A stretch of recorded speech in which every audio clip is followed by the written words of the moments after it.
Hey everybody, Drew McLellan here from Agency Management Institute. This week coming to you from home here in Denver.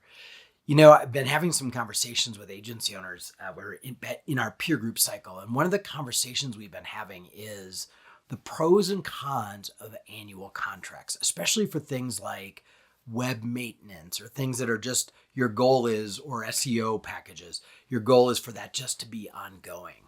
One of the conversations has sort of circled around the idea that annual contracts invite clients to reconsider the purchase.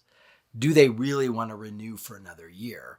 And a couple of agencies have talked about the success they've had with just evergreen contracts, that the annual increase in the contract is built in, that there's a 30, 60, 90 day out, but they are just perpetual contracts that just keep going. Because the reality is, even if you sign an annual contract, almost all of you have some sort of an out, a 30, 60, or 90 day out. So it's not really an annual contract. It is for you. You want to count on that income for a year, but your client could still get out of it with proper notice. And so the argument has been maybe you just invite scrutiny that you don't necessarily need to have. And it would be better just to have it be a perpetual contract that allows you to, again, in essence, have an annual contract without triggering that, hey, do you want to do this for another year? Just a reminder, there's going to be a 5% increase or whatever the contract specifics are.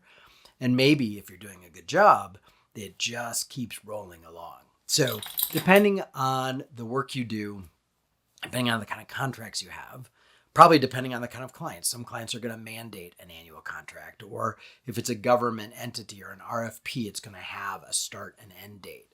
But for some things that you do that are purposefully ongoing and you just keep adding value the longer you do it, like web maintenance or something like that, it might be worth thinking about a perpetual contract as opposed to an annual one. Some food for thought.